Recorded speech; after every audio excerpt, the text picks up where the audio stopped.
is this the best camera you can get? Is it the best bang for buck? Is it worth buying? They're the questions we're answering today.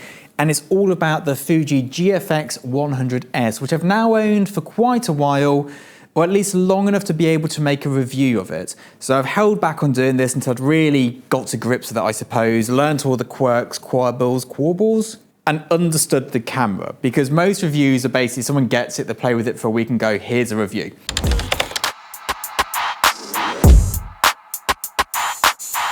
This is not that. This is much more in depth, and this is coming at it from the perspective of myself as a commercial photographer who shoots portraits and still life. So we're looking at both of those things.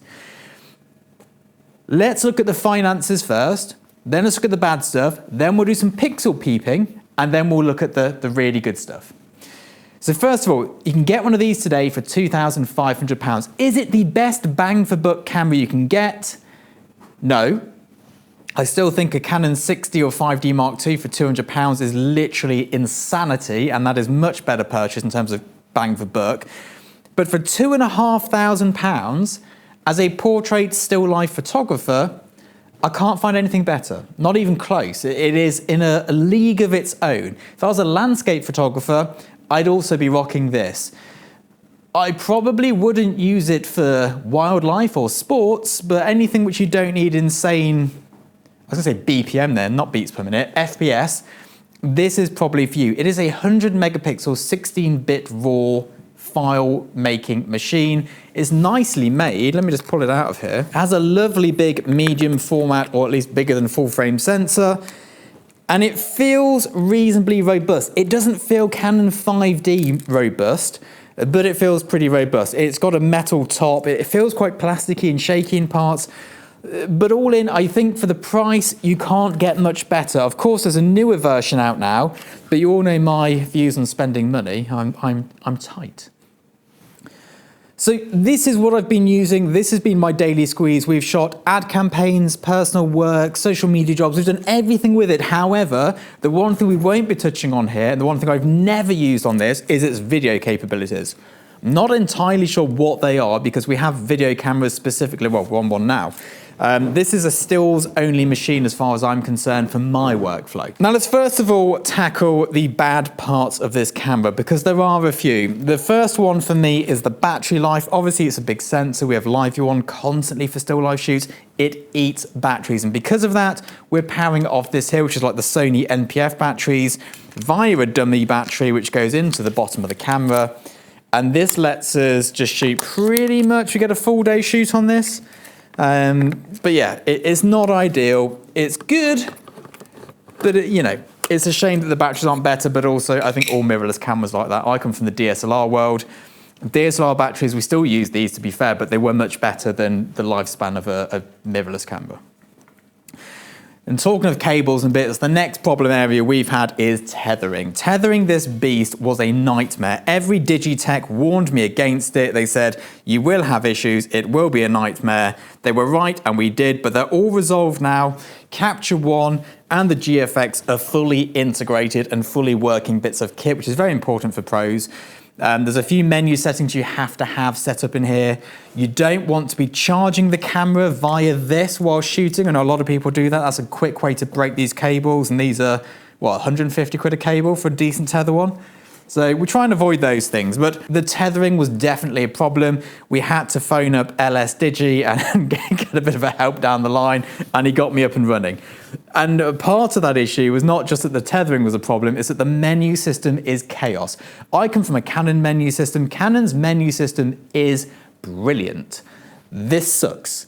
And I had the Fuji 100X series as well. They also suck. Their menu systems absolutely suck. But once you've got it dialed in, I've saved it to a memory card, and that's it forever for me. I mean, it's got dual card slots. We don't shoot to memory cards. We just shoot straight to computer, and we use ChronoSync to back up. And of course, the elephant in the room is mine is attached to a Cambo. So although we've shot the GFX lenses, which we'll get to in a bit, we mostly shoot the Sequel lenses for still life. So all still life is shot like this. And then for my portrait work, we use the 40 to 100 zoom lens. So we've used others as well. We tested all the range. That 40 to 100 is a beast. However, as good as this camera is, I still hate electronic viewfinders for portrait work. I feel there's a real disconnect in shooting. I'm trying to weigh up, it's like, obviously this is much better than the Canon 5DSR, which I use for my portraits, but I don't enjoy using it as much for portraits. So I'm trying to weigh up the better image quality versus the user experience versus what I can get out of the subject. I feel that looking through the lens is so much better than looking at a screen. Maybe it's going to take a bit of getting used to for me. I'm a bit of an old hat. I've been shooting for so long on the Mark II system that even with the 5DSR, I use the center focus point only, focus recompose. So all of these fancy autofocus features in here are lost on me, completely wasted.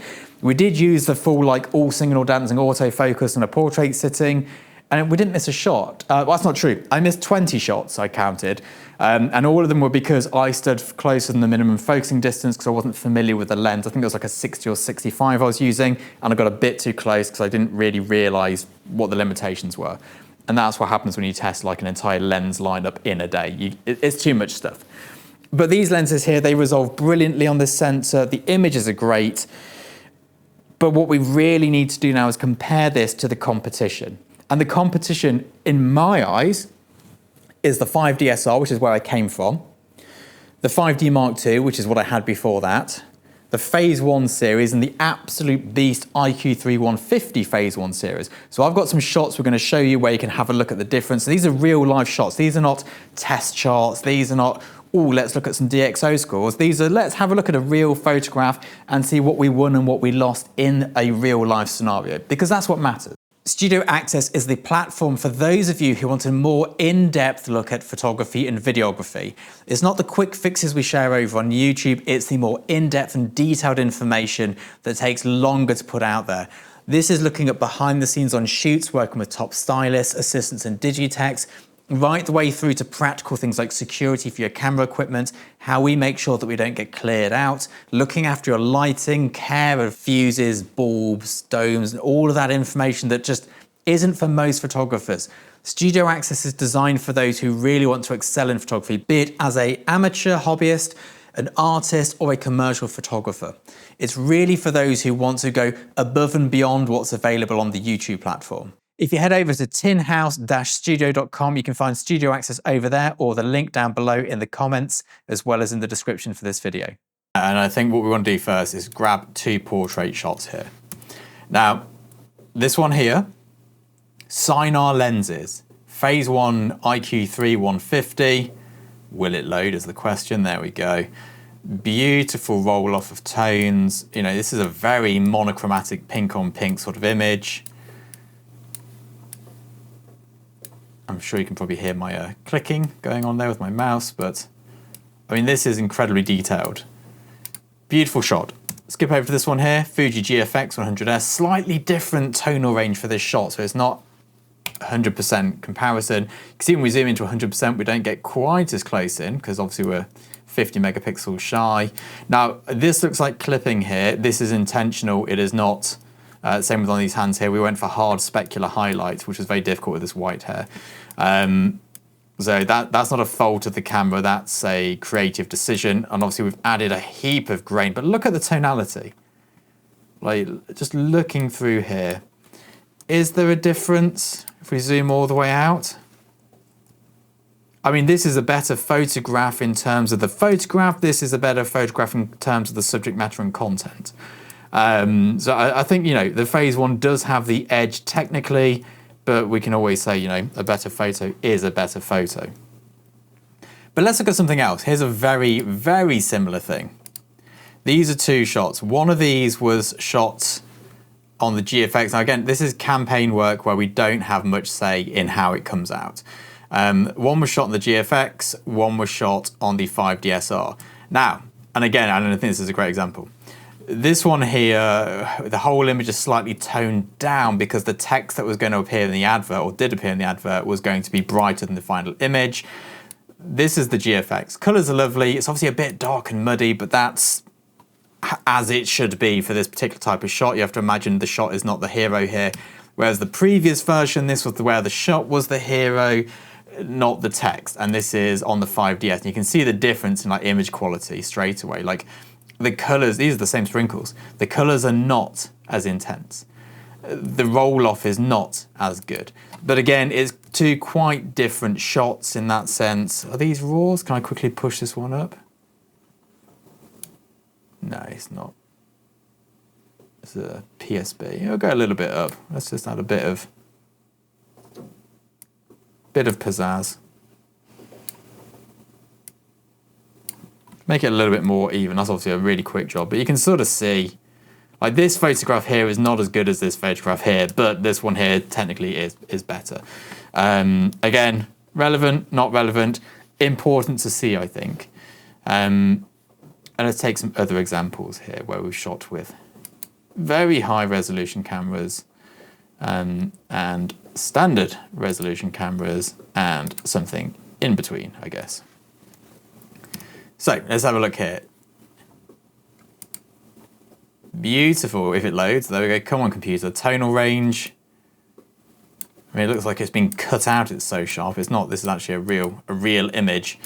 Both of them in focus due to a technical camera. This looks very nice. Let me look at this like tonal range here. This is good. Tonal range here, very similar. And again, they're not the same images, but they're very similar. We zoom in. We've got that over sharpened look to it, which was kind of in at the time that this was shot. Freezing the action, very nice. And then here, more block color in the background, but if we look at the tonal range lighting over the label, got some nice stuff going on there.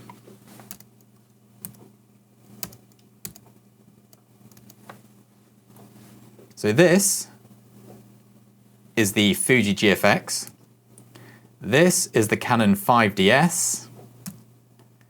And this beast is the IQ 150. So they are, you know, it's subtle. Like this one here to this one here is a big difference when you zoom in, you look at the sharpness of the product. Just have a quick look here. Like this has had to be quite heavily sharpened to make it pop, and because of the lack of resolution, it doesn't handle it as well. This one here has not been sharpened at all. It doesn't need it. It's just, I mean, look at these. There we go.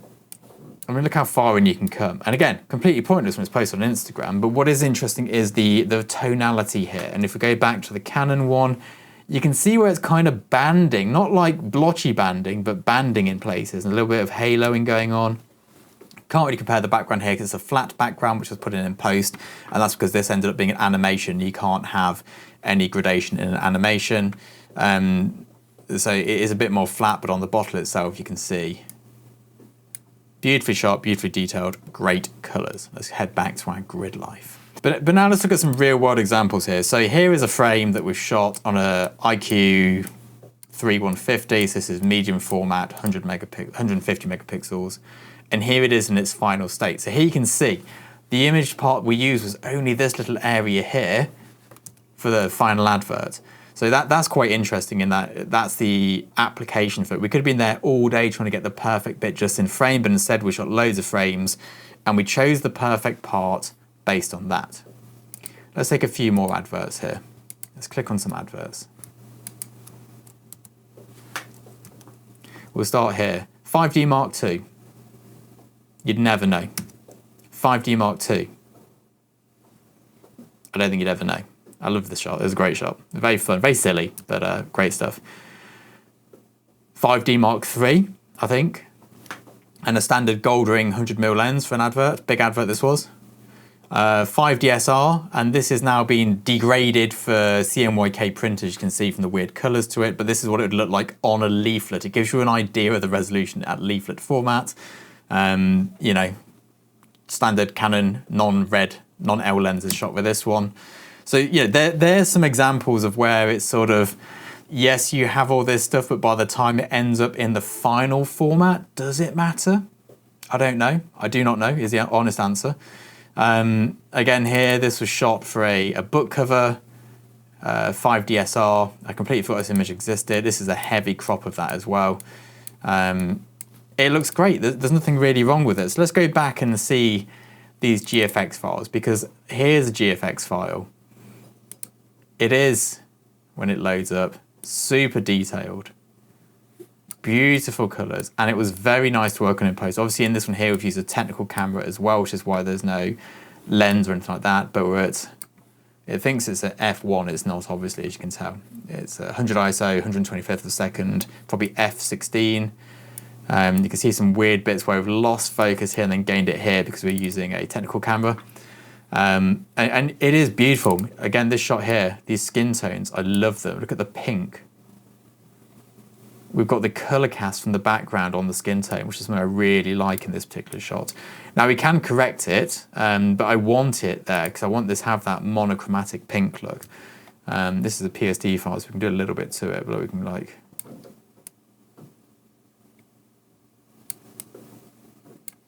make it more natural. It's got so much to play with here. I need clarity for days before it really degrades it. Yeah, there's a lot that can be done with these files. Let's just reset that. This is more where I like it. For this particular look, often I like a lot of detail, but it's done great. And again here, beautiful shot, great saturation. I mean, look at these glasses. No real retouching on the skin there, just a bit of major blemishes removed. And then in here, we've still got detail. We've still got this nice contrast. It's not just blocks of color or blocks of black, as it were, which it would be with a 35mm camera. But that's not to say that you can't shoot cool stuff on the 35mm camera. This is shot on the 35mm camera. Obviously a composite, but we've got nice fall off, nice gradation, a little bit blocky. See what I mean with the blacks there? This is one of my favorite images, shot on the 5D Mark II, I think. Looking at the resolution, must be. Nice gradation, nice tonality, nice detail. But we lit the life out of it. Now this is a great example of when I shot with the 5DS, and it would have been better on the Fuji, because when we zoom in here, you see it's black.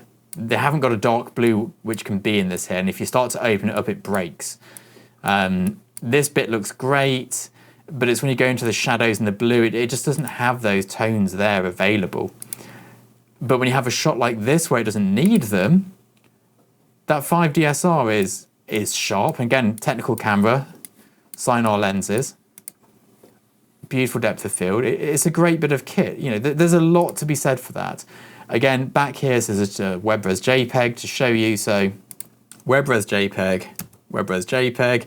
You can't really tell what camera it's shot on at that point. It's not until you get to like the raw files and you start, or the full res files, obviously we won't be able to manipulate this still, but you start diving in, you can really cut carefully around the suit if you want to replace the background.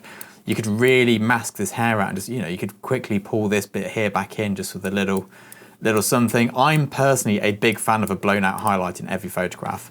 I like something somewhere to be gone. For me, that's what makes the image. You can see here is a massive 8-foot octobank, and that is gone. And just here, it is like literally teaching on the edge. It's what I like stylistically, but doesn't necessarily mean anything. Now this here is going to go back in time, P25 plus back. This is old phase one. This is like, you can get one of these now for like £800. Beautiful bit of kit, lovely stuff. And again, we're deviating slightly from looking at the GFX files, but go Fuji GFX here, back in on it. Look at the oranges and the flowers. Look at the tonal range. It is beautiful, but going back again, this is a tricky shot to take on any camera. Would it have been better on the Fuji than it is on this Canon? Maybe slightly, but not enough to make it a make or break image. This is one of the images that got me signed to my first agent and sort of launched my career. And here we have 5DSR and a Zeiss lens. And again, you come to this area and you see where we started to get these blocky shadows, and I couldn't pull those back. That wasn't an option. If I pulled them back, there was degradation to the image, and you can see here it goes like light, and then it suddenly changes. And that's not a natural change. That's just, it doesn't always have the color that comes next. So you often get these little blocks in there. I'm not sure how we'll be able to see this on YouTube once it's compressed the living daylights out of this. But again, 5DS, very detailed, but not as detailed as when we shoot on the GFX or the IQ3 150s. There is a difference. Is it make or break? No. 100% not. You're not going to not get the job because you shot it on a 5DS. That is never happening, you know. But when you do have, like here, 150 megapixel files, IQ, very beautiful, very detailed, lots of room for manipulation in post. These are outside of the focus plane here, but you can see the nice roll off of focus as well. It does help in post. It does help you fix problems. It does make it easier to sort things out than it does if you go 5DSR. And again, 5DSR with a very technically bad lens, a probe lens, it's sharp, it's nice. Again, you can see there's not much tonality going between the shadows and the black, but in this instance, it looks good. You know, it doesn't, you know, you don't need to have all that beautiful tonality, all of those options to look good. A lot of the times we shoot with the tonality and then we remove it in post anyway, but it is nice on a commercial job to have those options to be able to decide if you want them or not in post, rather than when shooting with a Canon, you've got to get it pretty close in camera. So you've seen the images, you can make your own opinion upon them, but as far as I'm concerned, the image quality here is insane. I cannot believe for $2,500, I've got this much image quality. And you might be thinking, who needs 16-bit? You can't print it. Who needs 100 megapixels? You don't need it. In post-production, having this here is a godsend. When you're having to go around and draw carefully, having more resolution makes it easier. When you're having to really push the limits of a file, having greater bit depth is a lifesaver. It is a post-production dream. It gives you so many options and so much latitude to play with. It is brilliant. It really allows you to focus on the, I know you say, oh, get it right in camera. Yes, get it right in camera, but then the ad campaign calls for this, and we have to mask this bit, and we have to use a backplate to pull something in. All of a sudden, doing it on this camera, much easier than the 5DSR, which was considerably easier than the 5D Mark II. All of a sudden, the client wants to change the color green of the shirt. Much easier on this than the 5DS, which again was slightly better than the 5D Mark II. Is it as good as the Phase 1 system? No, absolutely not. This is not as good as an IQ3 It isn't. There's slight, and these are subtle differences which do not matter in 99.9% of photography. There are subtle differences in the roll-off between certain points in the shadow. There are subtle differences in the color roll-off. And they're both 16-bit, but obviously 16-bit is not equal. I don't know why, so I'm sure somebody in the comments can tell me why two 16-bit cameras have different bit, but it's not quite as good. However, for the price difference, I mean, you can't even get a lens for a Phase 1 for this price. So that is great. The lenses for this camera, speaking of lenses and prices, they are spendy. They are a bit spendy. I think the 40 to 100 we're getting second-hand will be about £1,500. That is a decent chunk of money, but their zoom lenses are so darn good, they've kind of done themselves in on the prime front. So anyone who doesn't want to shoot at f2.8, that 40 to 100 is just a beast. It's an absolute beast. It'll live on this camera forever. It will be the go-to, be-all, die-hard, everything on this, unless we're doing technical movement. So my setup is looking likely to be, here is my still life set with a 90 or 60 millimeter lens on here. And my portrait setup will be the 40 to 105 on the same body. I don't actually, and this is going to anger a few people here, I don't actually have a spare backup body for this. What happens is when we go to do a shoot, we just rent a second one for 100 quid. Because it just, I should really, I know I've already looked at the maths behind this. It's cheaper for me to buy one. I just haven't. It's kind of an emotional decision that I can't face having a £2,500 camera sat around doing nothing. Even though a few shoots in, it makes sense to own two of these. I just haven't done it. I haven't got round to it. I haven't bit the bullet. Maybe once we're up and fully running, we'll get back to it. But it's early in the year, so we're kind of still waking up a bit. But these are brilliant, and yep, the newer version is better, but it's more expensive. So it's like, would I get better images by buying the better version of this? Absolutely not. But the usability would 100% be better. I have played with it. The functionality of it is much nicer. And maybe what I would do, if we're gonna have a backup camera, it really needs to be identical, doesn't it? I'll buy another one of these. I won't buy the newer version.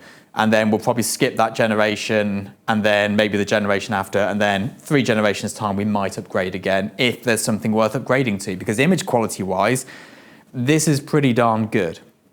I guess the real upgrade would be going from Fuji to something else, but by which point I think the Fuji sensors will have caught up. And also, this is not as big a sensor as the Phase 1, and that is a good and a bad thing. Bigger sensors are better, but you have a depth of field issue to go up to, taking the same shots. You need, there's issues with it, and for still life, we already have to have this huge technical camera just to cope with these depth of field issues. Even with the 5DS, we had to do that. You know, ideally a smaller sensor would help us get the whole image sharp, but the bigger sensor looks nicer. So it's a real trade-off. So this for me is a real sweet spot. Portrait-wise, maybe I'd want a bigger sensor because that does kind of help me there. But for still life, this is, genuinely can't believe a camera this good is this cheap. And if you're spending $2,500, well, if your camera budget is below 10 grand, this is the one to get. This is it. Get it secondhand. If you're spending, if it's under 10 grand, get this. This is so good. If your camera budget is under £1,000, get a 5DSR. If you do the sort of work I do, of course, don't go and do that and try and shoot a football match. Your hard drives will hate you. There's so many good deals to be had out there in cameras nowadays. You don't have to buy the latest and greatest. I would say that if I was going to be a mixed media kind of photographer where I did photos and videos for like social media, mid-range budget, the R5's a great buy. It does both really well. But if you're shooting a bit higher end, having a dedicated stills and a dedicated video camera, this kind of makes sense and this works. I hope this has been of use to you. Let me know in the comments below what else you would have liked to have known, and maybe we'll revisit this in the future. Bye-bye.